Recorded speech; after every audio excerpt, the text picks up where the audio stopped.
नमस्कार, good morning. स्वागत है आपका एक बार फिर मगरा न्यूज पर। तारीख आज हो गई है 12 मार्च 2023, दिन है रविवार, हिंदी तिथि चैत्र मास की संपत्ति की पंचमी। आज की ताजा खबरों के इस अपडेट में बात करेंगे देश भर की तमाम बड़ी और काम की खबरों के साथ ही सरकार की ओर से आज लिए गए कुछ महत्वपूर्ण फैसलों, जारी किए गए कुछ नए नियमों की। तो इस वीडियो को अभी लाइक करें और चैनल को सब्सक्राइब करके घंटी के निशान को जरूर से दबा दें। तो चलिए अब आगे बढ़ते हैं आज की बड़ी खबरों की तरफ। तो पहली बड़ी खबर देखिए, अब घर बैठे ही वोट डाल सकेंगे 80 साल से ज्यादा उम्र के लोग। चुनाव आयोग ने बताई है वोट फॉर होम की प्रक्रिया। चुनाव आयोग ने शनिवार को कहा है कि उसने कर्नाटक के अंदर आगामी विधानसभा चुनाव के लिए 80 साल से ज्यादा उम्र के लोगों और दिव्यांगों के लिए घर से मतदान यानी वोट फ्रॉम होम की सुविधा शुरू की है। आयोग ने इसके साथ ही बताया है कि राज्य में युवा वोटरों की संख्या बढ़ी है। वही करीब 17,000 ऐसे वोटर्स हैं जिनकी उम्र कर्नाटक के अंदर 100 साल से ज्यादा जा चुकी है।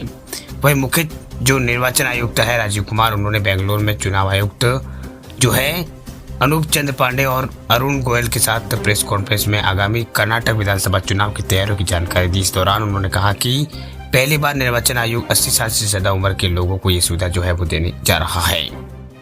चलिए बात करते हैं अगली खबर की। तो गेहूं के रेट को कम करने के लिए सरकार ने फिर उठाया है बड़ा कदम, आम आदमी को मिलेगी राहत।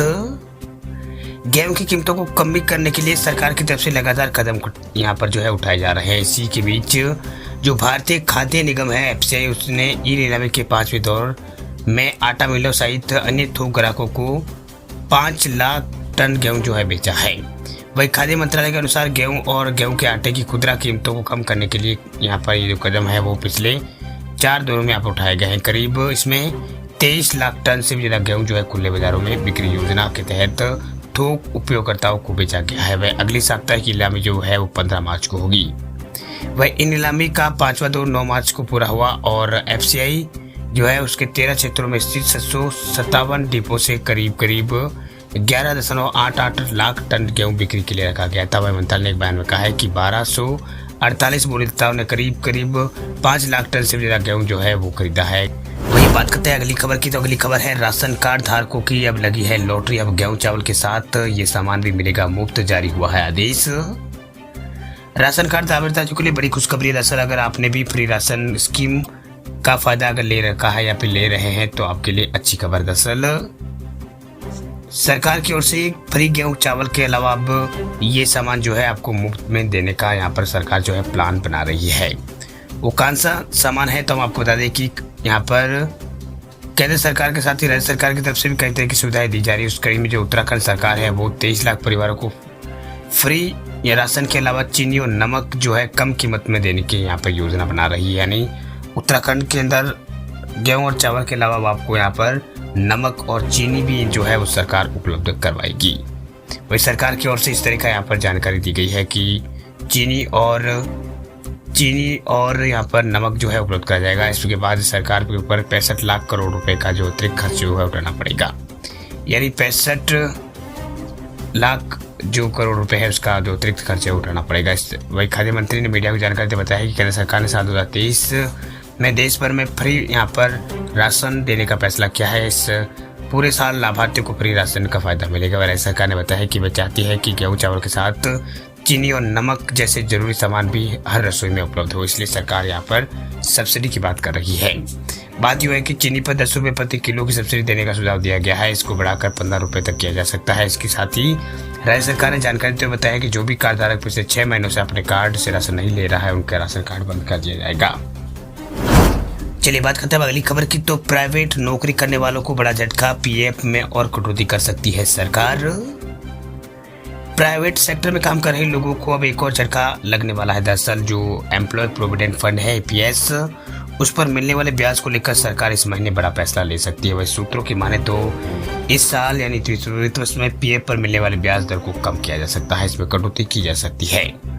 वह निजी कंपनियों में काम करने वाले कर्मचारियों को जो कि ये खबर है जो है उनके लिए एक सदमे वाली खबर है, क्योंकि 43 सालों में पीएफ का ब्याज पहले ही यहाँ पर निश्चित यहाँ पर दर्ज किया जा रहा था।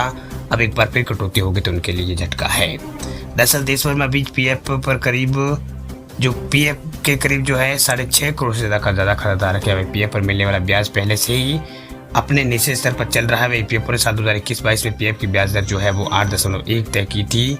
वही साल 1977-1978 के बाद ही सबसे कम स्तर की ब्याज दर थी। वही 2021-22 यानी कोरोना काल में कर्मचारियों को 8.5% के हिसाब से ब्याज मिल रहा था, लेकिन उसको कम कर दिया गया। अब एक बार फिर इसको कम करने की बात कही जा रही है।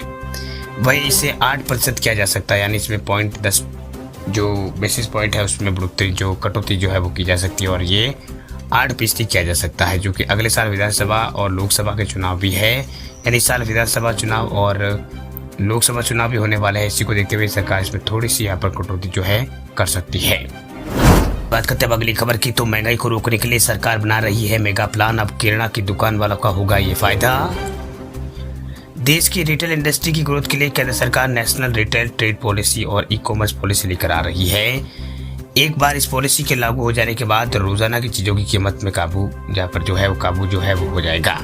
इसके अलावा बैंक से तेजी के साथ यहाँ पर अतिरिक्त पैसा उधार लेना भी व्यापारियों के लिए आसान बन जाएगा। जो लोग छोटे कारोबार से जुड़े हैं, जैसे कि किराना की दुकान है, उन्हें खास तौर पर इस पॉलिसी का फायदा होगा। दरअसल बात यूँ है कि DPIIT जो है, department for promotion industry and trade, उसके सेक्रेटरी जो है संजीव सिंह, उन्होंने कहा है कि इसे बेहतर इंफ्रास्ट्रक्चर से जुड़ी सुविधाएं जो है उपलब्ध कराने और छोटे रिटेलर्स के लिए आसान लोन उपलब्ध कराने के में मदद मिलेगी। वहीं उन्होंने आगे कहा है कि इसके साथ ही ये प्लान जो है व्यापारियों को अतिरिक्त लोन और बेहतर इंफ्रास्ट्रक्चर उपलब्ध कराएगा। साथ ही विभाग जो है ऑनलाइन दुकानों के लिए भी ई कॉमर्स पॉलिसी है उसको विकसित करने की योजना बना रहा है।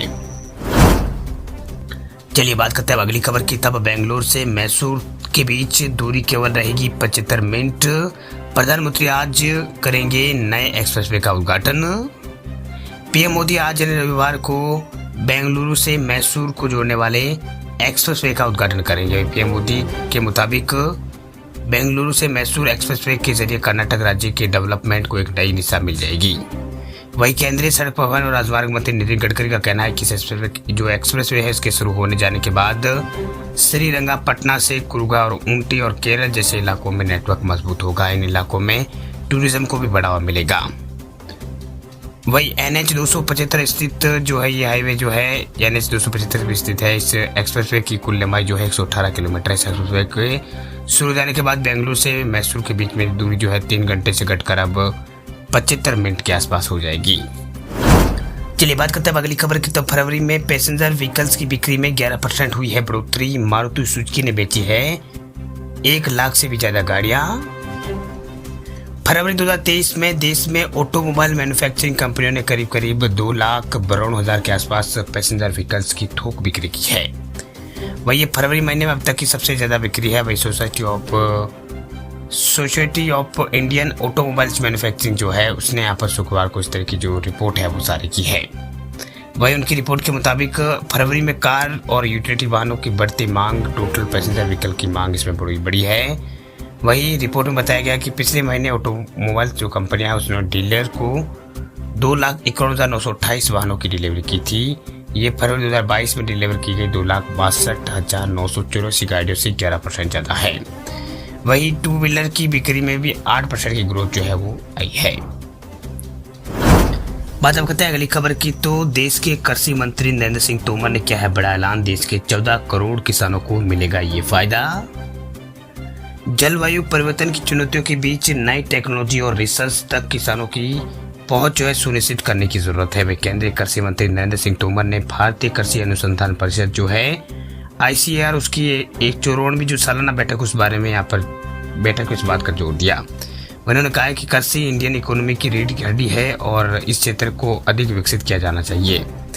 वही तोमर ने कहा कि जलवायु परिवर्तन जैसी चुनौतियां आज हमारे सामने हैं। वे प्राकृतिक आपदाओं से किसानों की खड़ी फसलों को होने वाले नुकसान को चुनौती की हम सामना कर रहे हैं। वह नए भारत में हमें नई टेक्नोलॉजी और शोध के सभी यहाँ पर शोध है उसको सभी किसानों तक पहुँचाना है। वही एक आधिकारिक बयान के अनुसार उन्होंने कृषि क्षेत्र को बढ़ावा देने के लिए ICAR उसको वैज्ञानिकों को उनके वैज्ञानिकों से योगदान की सराहना उन्होंने की। साथ ही कहा है कि 2047 तक नया भारत बनाने के लिए अधिक प्रयास करने की जरूरत है। बात अब करते हैं अगली खबर की। उत्तर प्रदेश की योगी सरकार ने लिया है बड़ा निर्णय। अब स्क्रैप वाहनों की बकाये पर मिलेगी एक मुफ्त छूट। उत्तर प्रदेश सरकार ने वर्ष 2003 से पूर्व राज्य में पंजीकृत सभी श्रेणियों के ऐसे वाहन जो स्क्रैप किए जाने हैं उनके लंबित बकाया कर और शुल्क और पेनल्टी में एक मुश्त छूट प्रदान करने का निर्णय लिया है। वहीं यूपी कैबिनेट ने परिवहन विभाग ने इस प्रस्ताव को मंजूरी प्रदान की है। वही वर्ष 2023 यानी वर्ष 2003 से पूर्व के पंजीकृत सभी प्रकार के वाहनों के बकाया कर में 75% छूट की जानकारी यहाँ पर की है। 75% छूट प्रदान की जाएगी वर्ष 2003 से, और उसके बाद वर्ष 2008 से पहले पंजीकृत वाहनों के बकाया में 50% की रियायत जो है वो मिलेगी।